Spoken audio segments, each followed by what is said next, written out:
Welcome to Revenge with Lyra. My name is Claire Whitman, 27 years old. And yesterday, my parents showed me exactly what family meant to them. It wasn't love. It wasn't care. It was a demand, signed, sealed, delivered like a threat. I just landed the job people dream of $650,000 a year. Years of grinding, studying through sleepless nights, clawing my way through internships no one else wanted. And instead of pride, instead of "we're so proud of you," my mother spat greed in my face. 50% for us, 30% for your sister. No excuses. My father didn't blink. He just added the final knife. You'll do this without questions or get out of our lives. That's the moment something snapped. I smiled, silent, while my chest burned. Then, in the quietest voice I've ever heard myself speak, I said, "Of course." And by that afternoon, every drawer in my apartment was empty. Every bill they had tied to my account? Cut. Every luxury they paraded as their own? Gone. I locked my new place by the ocean, breathed in freedom, and knew the war had only just begun. Because you see, what happens when the family who tried to own you suddenly realizes you've disappeared from their lease? What happens when the hands that fed them vanish overnight? The answer came sooner than I thought. And it didn't come quietly. The first call came at 6:07 a.m. It was my mother, her voice shrill, trembling with outrage. "Claire, the mortgage company just called.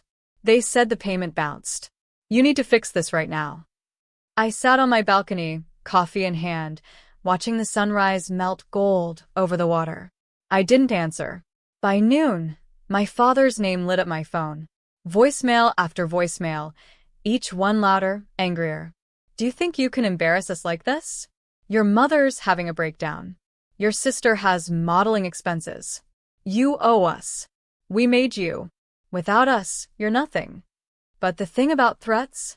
They lose power once you stop being afraid. That evening, a message from my sister came through, syrupy sweet at first, then bitter when I didn't reply. "You're selfish. Do you know how many sacrifices I made for you? You're going to regret this. Everyone's already talking about what a cold-hearted monster you are." Monster. Funny, isn't it? When I was paying their bills, funding their parties, and keeping their lights on, I was their golden daughter. The second I pulled the plug, I became the villain. But villains have something my family never understood: control. And I wasn't done yet, because they had built their entire lives on my income. Their friends, their reputation, their status. Every bit of it borrowed from my success. Now, one by one, those pillars were about to crumble. And when they did, they would learn the truth they'd buried for years. The daughter they called nothing had become everything they needed. By the third day, the calls weren't just coming from them anymore. It was the bank manager, the country club secretary, even their church treasurer. Each voicemail was the same melody, embarrassment wrapped in urgency. "Mr. and Mrs. Whitman, your membership dues are 3 months overdue. The credit card tied to your daughter's account has been declined. The utilities will be shut off by Friday." I almost felt sorry for them. Almost. Because while my father once boasted at dinner parties, "Our Claire takes care of everything. She's the pride of this family." Now, those same people whispered about how quickly the Whitmans had fallen. My mother tried to spin it, of course. She called me, her voice dripping with practiced charm. "Sweetheart, you know we only pushed you because we love you. Your sister's dreams matter too. Just a little help so people don't misunderstand." But beneath the gloss, I heard it. Desperation. That night, I opened the financial folder I'd kept hidden. Every transfer, every payment, every indulgence they'd passed off as family necessities. Designer handbags, trips to Maui, car payments for my sister's BMW. All charged to me. I stared at the numbers, my chest heavy with years of betrayal. And then, with one click, I forwarded the entire file. To the mortgage company. To the credit bureau. To their so-called friends. Not out of cruelty. Out of clarity. If they wanted me to be their provider, their safety net, their scapegoat, then they could finally see what they had turned me into. The mask was cracking. And tomorrow, the entire facade would shatter. It happened at the charity gala. The same event where my parents strutted every year in glittering gowns and tailored suits, parading me around like a trophy they had raised. This time, they walked in alone. My sister clung to their arms, but the whispers started before they'd even reached the champagne table. Didn't Claire use to cover their donations? Strange. I heard the Whitmans' checks bounce last month. Imagine living in that mansion and not being able to keep the lights on. My mother's smile strained like glass about to crack. My father tried to laugh it off, booming about temporary glitches. But the more they laughed, the louder the room seemed to hum against them. And then came the moment that sealed it. The auctioneer stepped onto the stage, announcing a pledged tier of $50,000 for children's hospitals. My father lifted his hand automatically, until the auctioneer's assistant leaned down and whispered something. "Sir, I'm afraid your account no longer qualifies." The microphone wasn't muted. The room froze. Every eye turned to them. I watched from the back, unseen, a soft smile tugging my lips. For years, they had used me to buy their image of wealth, generosity, and power. Without me, they were nothing but smoke and mirrors. My sister tried to salvage it, muttering about how Claire would step in. But the truth had already spilled across the marble floors. The Whitmans weren't benefactors. They were beggars dressed in silk. And as their faces burned red, I realized something delicious. This wasn't revenge. This was revelation. And it was only just beginning. The pounding on my door started just after midnight.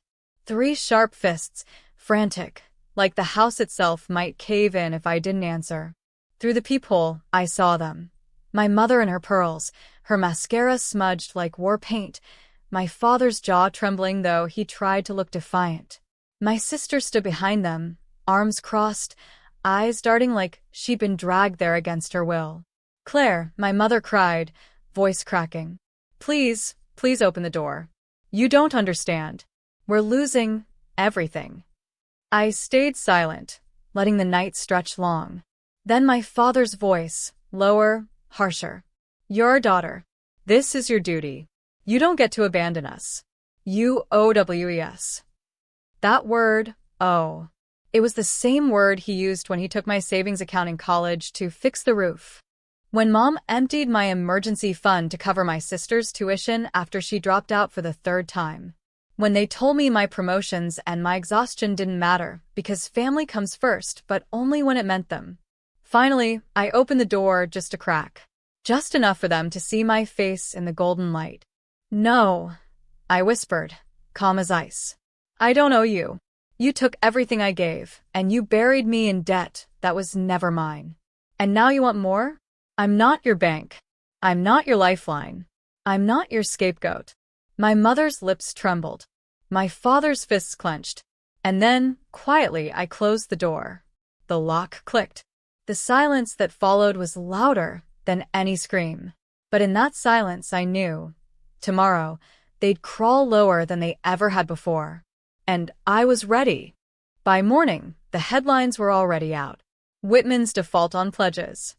Local power couple exposed as fraud. Daughter distances herself amid scandal. I didn't leak anything. I didn't have to. When you build your empire on borrowed money and borrowed pride, the cracks eventually scream louder than the walls. At the office, colleagues stopped by my desk, whispering. Not about me, but about them. "Did you see the news?" I always wondered how they managed those donations. "Claire, you must be humiliated." But I wasn't. For the first time in my life, I felt weightless. By noon, my phone lit up again. Not just with calls. With pleas. Texts from my sister. "Claire, can you just cover one payment, please? I'll pay you back this time. Mom hasn't eaten since yesterday. Dad says he'll apologize." That last one almost made me laugh. Apologize? After years of telling me my worth was tied to how much I handed over? After demanding slices of my salary before I could even cash the check? I didn't respond. By evening, they showed up again. Not at my home this time, but at the gates of my office tower. Disheveled. Small. Reporters caught the whole scene, my mother gripping the bars, my father shouting my name, my sister hiding her face. And there I was, stepping into the lobby in a tailored suit, pausing just long enough for the cameras to catch me looking at them. No pity, no anger, just distance. I walked away, each step echoing like a verdict. And in that moment I realized their collapse wasn't my revenge. It was their own doing. But the final act? That was mine to deliver. That night, a letter slid under my door. Handwritten. The script was shaky, ink smudged. My father's voice came alive in the lines. Claire, we were wrong. We see it now. Please, just one chance. We have nothing left. No home, no credit, no dignity. Your mother can't sleep. Your sister cries all day. If there's a shred of love left in you, meet us tomorrow. We'll explain. For a moment, I stood frozen. Once upon a time, I would have sprinted to them. I would have begged to make things right, even when I was the one bleeding. But those days were gone. Still, I went, not to save them, but to end it. We met at a cheap diner off the highway, far from the places they once flaunted. The smell of burnt coffee clung to the air. They sat in a cracked booth, smaller than I'd ever seen them. My mother's pearls were gone. My father's jacket frayed at the cuffs. My sister's mascara streaked her cheeks. They looked ordinary, almost human. Claire, my mother whispered, voice stripped of venom. Please, just help us back on our feet. One loan, one deposit. We'll pay you back. I stirred my coffee slowly, the clink of the spoon slicing the silence. You used to laugh at me, I said softly. Called me weak. Called me worthless. And now you want me to carry you again. My father reached across the table, desperate. We'll do better this time. We'll change. I pulled my hand back. Come. Final. No, I said. I've already paid more than anyone should. Their faces fell, collapsing like paper castles in the rain. I stood, left a few bills for the coffee, and walked out. Behind me, I heard nothing. No screams. No threats. Just the quiet sound of their defeat. And I knew the next step was mine alone, the closing of the circle. The ocean stretched wide outside my window, waves rolling in steady, calm. My new home was quiet. No slammed doors, no demands, no voices slicing me open. Just silence, warm and alive. I thought about that diner. Their faces. The way my mother's eyes begged. The way my father's pride cracked. The way my sister crumbled when the mirror of their own cruelty was finally turned on them. They thought money made them untouchable. They thought I was the weak link, the one they could control, cut, bleed dry. But the truth? The more they took, the stronger I became. Until I had nothing left to give, except myself. And that was enough. I poured my energy into what they never valued. My work, my peace, my chosen family. Friends who loved me not for what I handed over, but for who I was. Late nights filled with laughter instead of shame. Mornings where the only expectation was coffee and sunlight.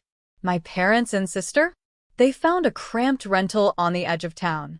No more charity galas, no more designer gowns, no more headlines praising their philanthropy. People whispered now, not about me, but about how quickly their empire turned to dust. And I didn't gloat. I didn't seek revenge in fire or fury. My revenge was simpler, a life untouched by their shadows. As I closed the balcony doors, a final thought lingered, poetic, sharp, true.